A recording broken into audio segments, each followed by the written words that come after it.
आपको यहाँ पर क्लियर कट दिखाई दे रहा है कि मार्केट में जो ये अपसाइड का ट्रेंड बना हुआ था उसका एक करेक्शन का फेज मार्केट में चल रहा है। मतलब मार्केट में एक करेक्टिव वेव हम लोगों को फिलहाल के लिए दिखाई दे रही है। फिर उसके बाद अगर सिंगल कैंडल का हम लोग एनालिसिस करते हैं तो ये सिंगल कैंडल में अगर आप देखोगे तो बॉडी छोटा है और उससे ज़्यादा लेंथ का हम लोगों को वीक दिखाई दे रहा है। तो इसको हम लोग टेक्निकल लैंग्वेज में बोलते हैं high wave candle. High wave candle का इंटरप्रिटेशन ये होता है कि मार्केट में जो वोलेटिलिटी बढ़ रहा है वो वोलेटिलिटी बढ़ने का कारण है कि मार्केट में जो ट्रेडर लोग हैं, जो पार्टिसिपेंट है, उनमें कन्विक्शन की कमतरता है। तो मार्केट में अभी कन्विक्शन कब आएगा? जब एक इंपॉर्टेंट लेवल का ब्रेकआउट हम लोगों को देखने को मिलेगा तभी मार्केट में कन्विक्शन आ जाएगा और एक बिग वन साइडेड मोमेंटम जिसकी हमें ऑप्शन बायर के हिसाब से तलाश रहती है वो बिग वन साइडेड मोमेंटम देखने को मिलेगा। अभी वो बिग वन साइडेड मोमेंटम कहाँ पे आएगा ये समझने के लिए सबसे पहले हम लोगों को चार्ट के ऊपर एक important support resistance level draw करने पड़ते हैं।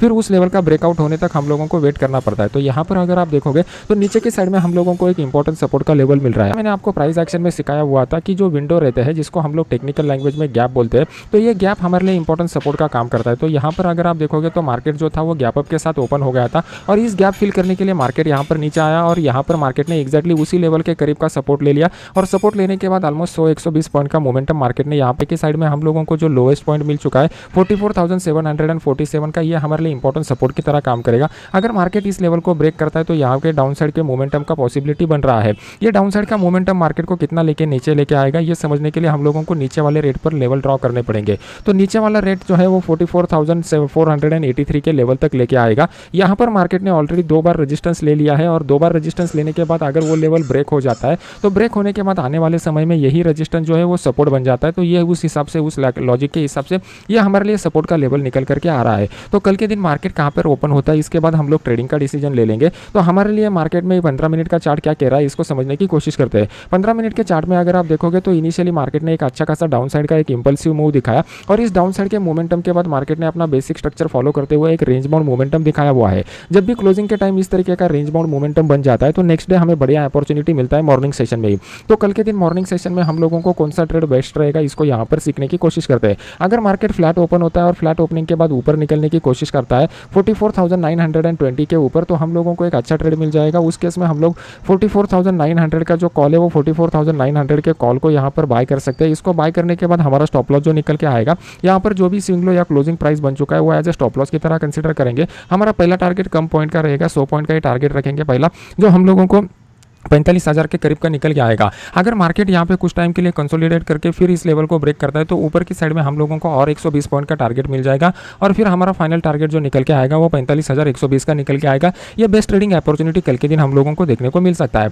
अगर कल के दिन मार्केट जो है वो थोड़ा सा गैप डाउन ओपन होता है और फिर इस लेवल को डाउन साइड की तरफ ब्रेक करता है 44,747 के लेवल को, तो उस केस में हम लोग 44,700 का जो पुट है उसको यहाँ पर बाय कर सकते हैं। इसको बाय करने के बाद हमारा जो स्टॉप लॉस निकल के आएगा यहाँ पर 60 से 70 पॉइंट का स्टॉप लॉस हम लोग लगा लेंगे और नीचे की साइड में 1:2 का टारगेट के लिए ट्रेलिंग स्टॉप लगा के उसको आगे के लिए भी होल्ड करके रख सकते हैं। अभी मार्केट जो है वो मार्केट रेंज बाउंड मोमेंटम कब दे सकता है? अगर इसी जोन में मार्केट फंसा रहा तो ये रेंज बाउंड वाला जोन है, तो यहाँ पर हम लोग ट्रेड करने के लिए बिल्कुल इंटरेस्टेड नहीं रहेंगे। मार्केट को यहाँ पे रेंज बाउंड होने दीजिए। यहाँ पर ऑप्शन राइटर जो है, ऑप्शन राइटर अपना टाइम डीके का बेनिफिट लेने के लिए पोजीशन ऐड करते जाएंगे। तो जब तक ये लेवल को मार्केट ब्रेक नहीं करेगा तब तक ऑप्शन राइटर ट्रैप नहीं हो जाएंगे और जब तक ऑप्शन राइटर ट्रैप नहीं होंगे तब तक हम लोग कोई भी ट्रेड का डिसीजन नहीं ले लेंगे। अगर ग्लोबल मार्केट में कुछ ज़्यादा बड़ा उछल कूद होता है और मार्केट इस लेवल के करीब खुलता है तो यहाँ से दोबारा मार्केट नीचे आने की प्रोबेबिलिटी है। 45,000 के नीचे मार्केट अगर सस्टेन करेगा तो उस केस में एक डाउनफॉल हम लोगों को और देखने को मिल सकता है। उस केस में हम लोग 45,000 का जो पुट है वो 45,000 के पुट को यहाँ पर बाय कर सकते हैं। इसका जो हमारा टारगेट निकल के आएगा,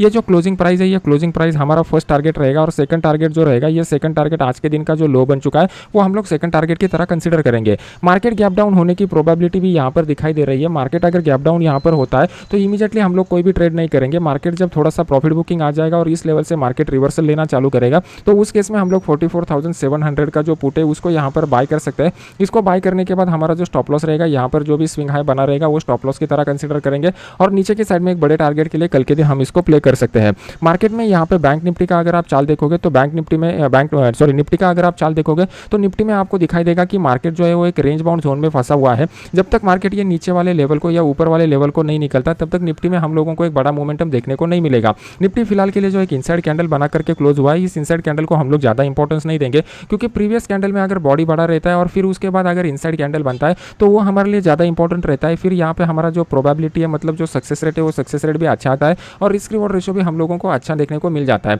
अभी यहाँ पर देखोगे तो प्रीवियस दिन एक हम लोगों को हाई वेव टाइप कैंडल मिल चुका था और फिर उसके बाद एक इनसाइड डे मिल चुका है, तो यहाँ पर ये इनसाइड डे कैंडल काम नहीं करेगा। मार्केट में कब कौन से कैंडल काम करते हैं, ये जब तक आपको समझ में नहीं आ जाएगा तब तक आप प्रॉपर्ली मार्केट को रीड नहीं कर पाओगे।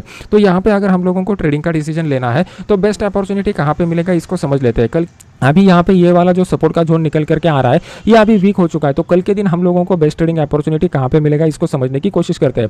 आज के दिन का मार्केट मोमेंटम अगर आप देखोगे तो मार्केट यहाँ पर ओपन होने के बाद मार्केट ने एक कंप्लीटली रेंज बाउंड मोमेंटम दिखा दिया है और इस रेंज बाउंड मोमेंटम का शुरुआत परसों के दिन ही हो चुका था। तो ये जो रेंज बाउंड वाला जोन है, इस रेंज बाउंड वाले जोन में हम लोग बड़े क्वांटिटी के साथ ट्रेड करना प्रेफर नहीं करेंगे। जब भी मार्केट इस रेंज बाउंड जोन को अपसाइड की तरफ या डाउन साइड की तरफ मूवमेंट ब्रेकआउट दे देगा, तभी मार्केट में एक बिग मूव आने की प्रोबेबिलिटी है, जो ऑप्शन बायर के लिए इंपॉर्टेंट है। तो इसको किस तरीके से प्ले करना है, इसको समझने के लिए हम लोगों को एक इंपॉर्टेंट लेवल पहले ड्रॉ करने पड़ेंगे। तो ऊपर की साइड में हमारा जो इंपॉर्टेंट लेवल निकल करके आ रहा है, ये 19,435 का लेवल निकल करके आ रहा है। अगर मार्केट छोटा सा गैप अप होकर एक लंबा डिस्टेंस ट्रैवल करके इस लेवल को ब्रेक करता है तो हम लोग ट्रेड लेने के लिए इंटरेस्टेड नहीं रहेंगे। मार्केट को पहले यहाँ पे थोड़ा कंसोलिडेट होने दीजिए और फिर उसके बाद अगर ब्रेकआउट मिलता है तो उस केस में 19,450 का जो कॉल है उसको हम लोग यहाँ पर बाय कर सकते हैं। इसको बाय करने के बाद हमारा स्टॉप लॉस 25 से 30 पॉइंट का रहेगा और ऊपर की साइड में ये जो मिड पॉइंट हमारे लिए निकल करके आ रहा है, यहाँ पर हम लोग मार्केट में ट्रेड ले सकते हैं।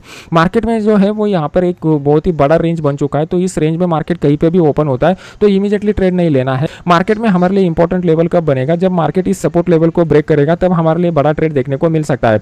इस लेवल के नीचे जब भी मार्केट आएगा तो यहाँ पर जितने भी लोगों ने बाय करके रखा हुआ है वो सब लोग यहाँ पर ट्रैप हो जाएंगे और बस हम लोगों को उनका स्टॉप लॉस ट्रिगर होने तक का वेट करना पड़ेगा और वहाँ पे बेस्ट ट्रेडिंग अपॉर्चुनिटी देखने को मिलेगा। तो इस केस में हम लोग 19,300 का जो पुट है वो 19,300 के पुट को यहाँ पर बाय कर सकते हैं। इसका स्टॉप लॉस 25 से 30 पॉइंट का रहेगा। नीचे में पहला टारगेट जो रहेगा वो छोटा रहेगा 19,300 के करीब का। अगर इसको मार्केट ब्रेक करता है तो और 30-40 पॉइंट का टारगेट हम लोगों को देखने को आसानी से मिल सकता है।